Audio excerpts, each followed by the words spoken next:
Merhaba arkadaşlar, Şef Esra'nın kanalına hoş geldiniz. Bugün sizlere misafir sofralarına renk katacak bir tatlı tarifim var. Yeşil şekerpare tatlısı. Görüntüsü ve tadı ile herkesin kalbini kazanacak kolay bir tatlı. Yeşilim tatlısı. Hemen malzemelere geçelim. 4 su bardağı kadar un, 17-18 dal sapları ayıklanmış ve haşlanmış ıspanak, 2 adet yumurta, yarım su bardağı toz şeker, yarım su bardağı sıvı yağ, 200 gram tereyağı oda ısısında bekletilmiş olacak, yarım su bardağı irmik, 1 paket vanilya, 1 tatlı kaşığı kabartma tozu, şerbeti için 3 su bardağı kadar su, 2 su bardağı şeker, birkaç damla da limon suyu katacağız. Hadi tatlımızı hazırlamaya başlayalım. Tatlımızı hazırlamaya başlamadan önce şerbeti yapmaya başlıyoruz. Şerbeti hazırlamak için tencereye şekeri ve suyu ekledik. Şeker eriyene kadar karıştırıyoruz. Ocağın altı orta ateşte olacak.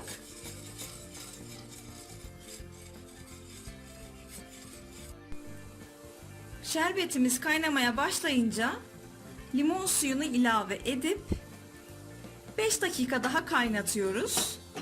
Limon suyu ekledikten sonra 5 dakika daha kaynatacağız. Şerbetimiz hazır.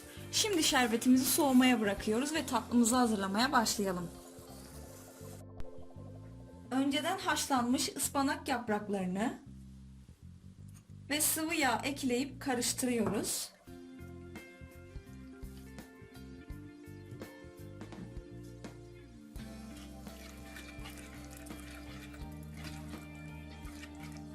Yumurtayı ilave ediyoruz.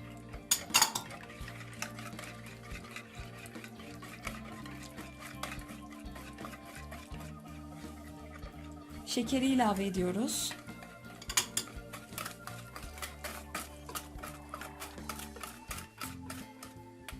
İrmik,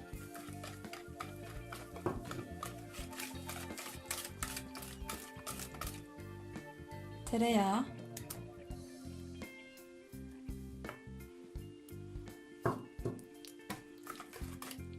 bu çırpma işleminden sonra elimle yoğurmaya devam edeceğim.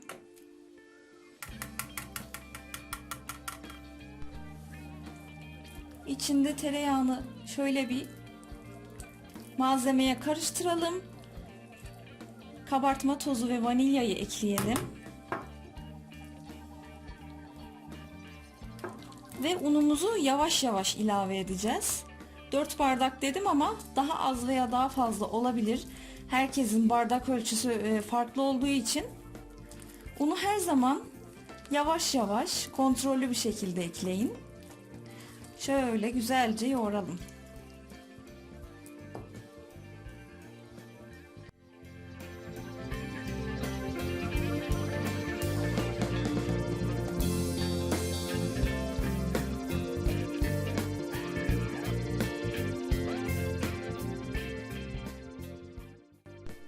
Hamurumuz hazır. Ben fazladan 1 su bardağı daha un ekledim. Böyle ele yapışmayacak bir hamur olacak. Fırınımızı da 180 dereceye ayarladım. Hamuru yoğurmaya başlayınca. Şimdi hamurumuza şekil vermeye başlayabiliriz. Bu hamura dilediğiniz şekli verebilirsiniz. Ben böyle ceviz büyüklüğünde koparıp yuvarlaklar yapacağım. İsterseniz oval şeklinde, isterseniz böyle şeritler halinde de yapabilirsiniz.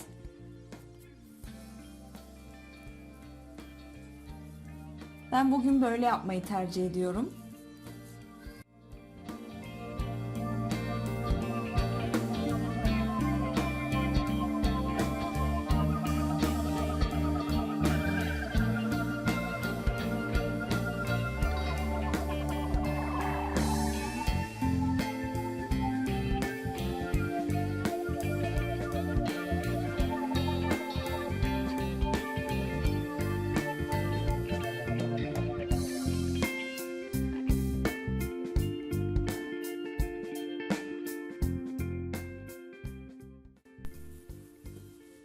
İlk tepsimiz hazır.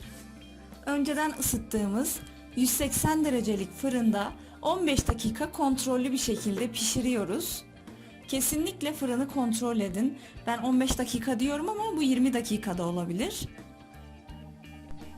Diğer bir tepsimde de farklı bir şekil veriyorum. Yine aynı şekilde kopartıp böyle şeritler haline getiriyorum. Daha sonra tepsiye alıp iki ucunu böyle birleştiriyorum. Alttan çekiyorum. Ve böyle güzel bir kalp şekli veriyorum. Bu tepsinin de böyle olmasını istedim.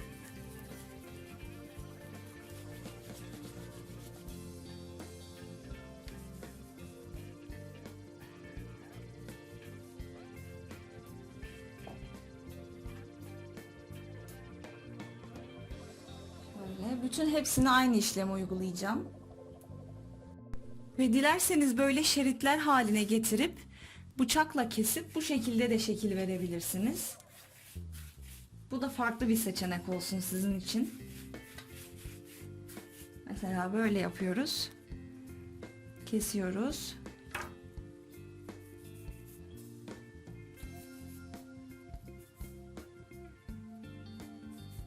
Ve tepsimizin içine yerleştiriyoruz. Bu şekilde.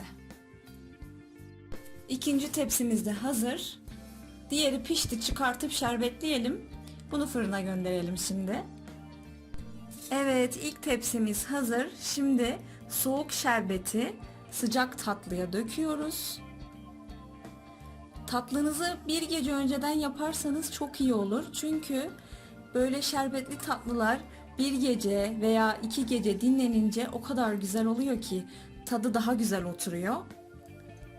Bir gece önceden yapmanızı tavsiye ederim. Şerbet ve tatlı o zaman daha iyi bir bütünlük sağlıyor.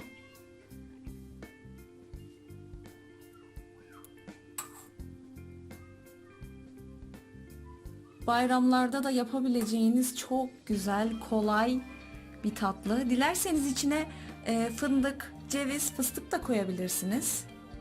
Bunu kendiniz şekillendirebilirsiniz yani. Tatlıları bir de ters çevirelim. Şerbetin alt tarafı çekti ama üst tarafının da çekmesini istiyorum. Böyle hepsini ters çevirip şerbetinin çekmesini sağlıyoruz. İkinci tepsimiz de hazır. Bunu da şerbetliyoruz. Ve iyice dinlendikten sonra servise öyle geçeceğim.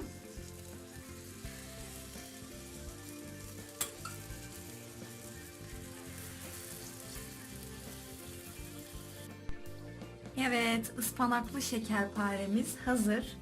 Bu kadar basit, bu kadar kolay ve göze hitap eden bir tatlı. Gerçekten çok harika. Bu tatlıyı kesinlikle denemenizi istiyorum. Ama denerseniz muhakkak 1 gün, 2 gün bekletin. Yaptıktan hemen sonra yemeyin derim. Bekledikçe tadı daha güzel oturuyor. Tarifimi denerseniz Instagram adresinden bana gönderebilirsiniz. Biraz daha yakından göstereyim.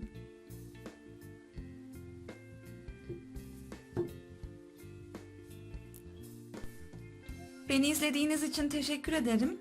Kanalıma abone olmayı, videoyu beğenmeyi ve bildirim ziline tıklamayı unutmayın. Bir sonraki videoda görüşmek üzere. Allah'a emanet olun.